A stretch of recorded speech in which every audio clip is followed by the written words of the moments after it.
Good morning, good afternoon, or good evening, depending on where and when you're listening to this. This is Coffee with Kevin. This is Coffee with Kevin, and I am Kevin Martin, a mindset coach, and this is my coffee. My mug today is peace. Peace. Wouldn't it be nice? Wouldn't it be nice with everything that's going on in the world? The war in Ukraine and all sorts of havoc, and the natural disasters, that incredibly horrific earthquake, and we like peace, peace amongst the people, peace of mind as well, everything there. Well, happy February 28th today. Can you believe it? We're just going into March tomorrow.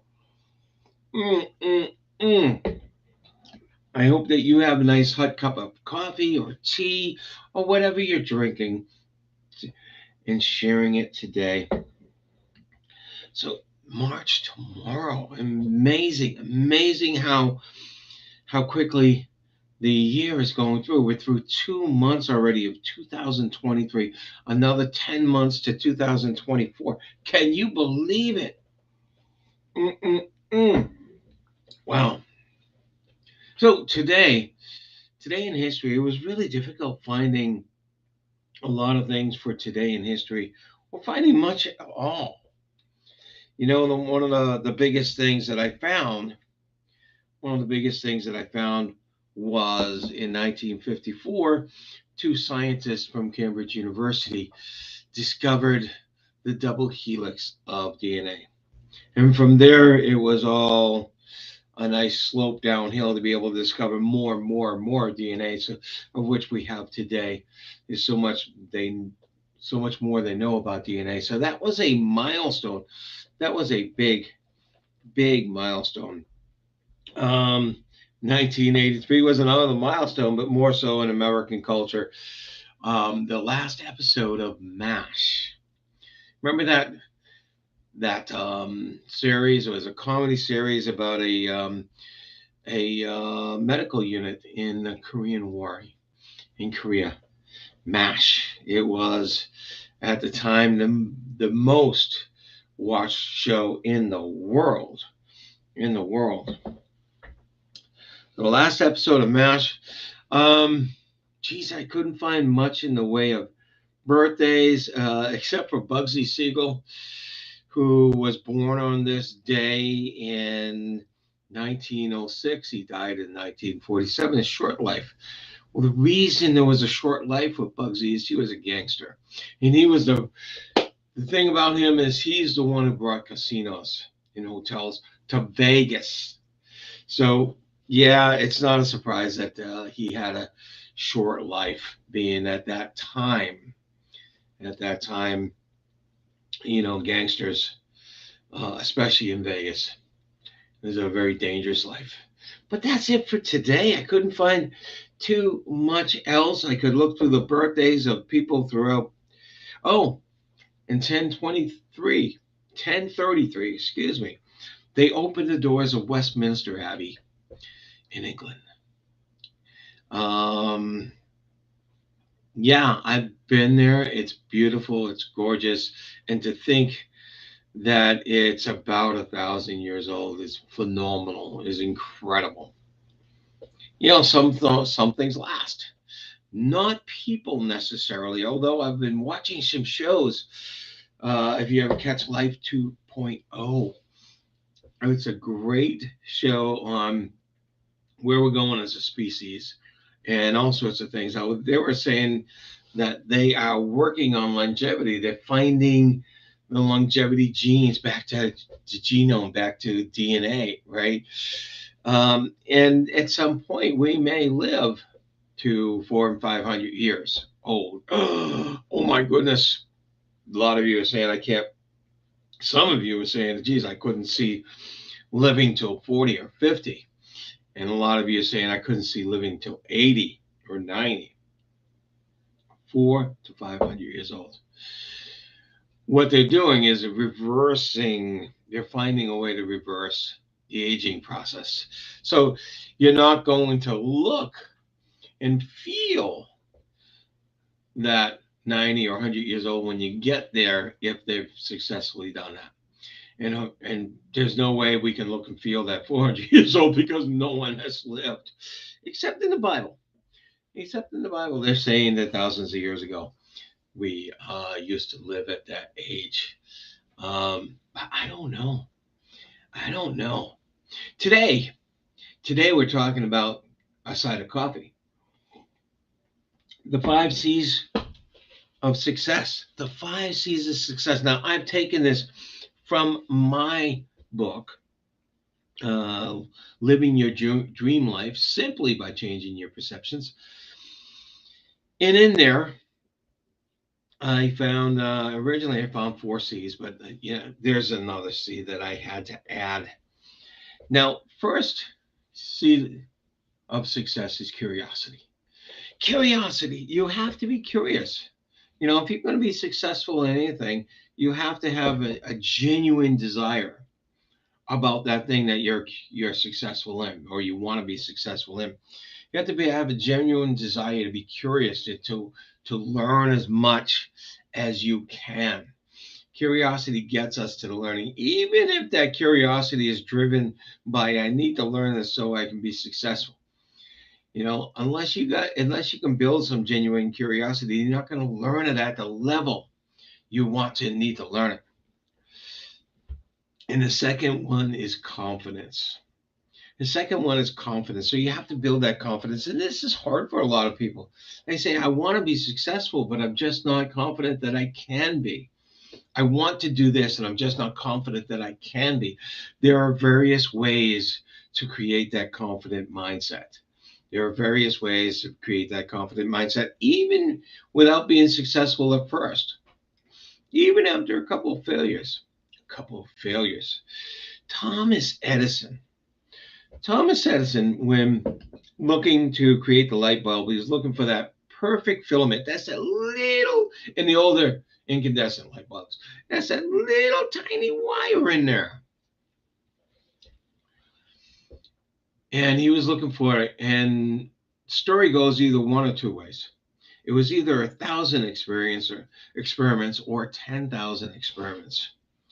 But anyway, a reporter went up to him and said, Mr. Edison, how in the world did you do this through 1,000 failures? And Thomas Edison said to him, he says, I didn't have 1,000 failures. I found 1,000 things that didn't work. So I could find that one thing that did work. Confidence can sometimes come to us with just a little twist, a little reframe in our minds that allows us to look at the past failures as something not as a failure, but as learning events. So, and then there's courage. And then there's courage. Yes. You need courage because to be successful, success doesn't come without a risk. And even if the risk isn't money, the risk often is going out of your comfort zone. Going in, because if you want to be successful in something, that says that you haven't been successful yet. So it's doing something you haven't done at a level you haven't done in the past. So you need to have that courage. And again, there's various ways to bring in that courage to be able to do something. And then you need consistency. You need to be able to consistently go after what you're doing, to learn about it, to actually make those attempts. You don't know if you're going to do it unless you attempt it. You can sit back, you can stay back and not do it, and constantly learn as much more and as much as you can and not do it. That's that missing piece is the courage. But the consistency is be consistent in what you're doing. Be consistent in what you're doing. For consistency here, I started this 3 years ago. I started this in January. No, actually, I started this in December of 2019. I started this in December 2019. I was just getting into social media.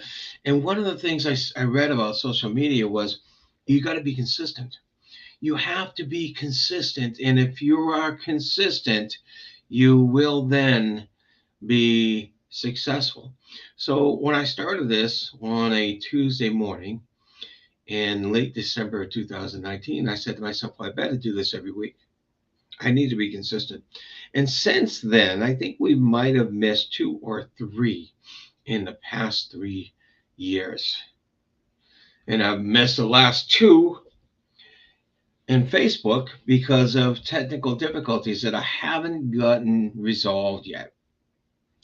But I may find another way to do that until I get this resolved. Anyway, actually, that consistency works on this problem I've been having because I have to consistently work with the support team and consistently try different things. And the last thing, the last C is conviction. Now, conviction comes from a lot of places, but if you've ever read Napoleon Hill's famous book, Think and Grow Rich, then you know what when he talks about conviction. He says you have to have this burning desire to do something and stay with it. Be convicted to do this. You need conviction. You need. I see conviction as commitment as well. And there's another C. There's, hey, I could keep on going with C's. I see conviction as commitment as well. So if you have curiosity to start off and confidence in yourself that you can do it, encouraged to move forward and make those attempts and do what you need to do, and consistency to constantly be working towards it in conviction that you're going to get this, that you're going to do it, and you're not going to stop. Those are the 5 C's to success. And you can do this. You can do this. I am Kevin Martin, a mindset coach. And you know what? It's all about mindset. Whether it's business or not, whether it's business or something in your personal life, right? You can have the best of everything. You can be talented. You can have all sorts of money to do whatever you want to do. But if you don't have the right mindset, you're not going to be anywhere near as successful as you could be. This is Kevin Martin with Coffee with Kevin. And I'm excited to say the new business that my business partner and I, Lisa Schermerhorn, have started is officially launched. We're working on some minor things, but the website's out there. It's called cnlpcoaching.com. cnlpcoaching.com. CNLP stands for the Center of Next Level Performance. And I'm all about next level. I've been about next level for many, many years, doing what I've been doing in my practice, in my training, in my speeches, in my presentations. It's all about getting people to that next level. And let's do that. All right. Take care until next week. I'll see you all later.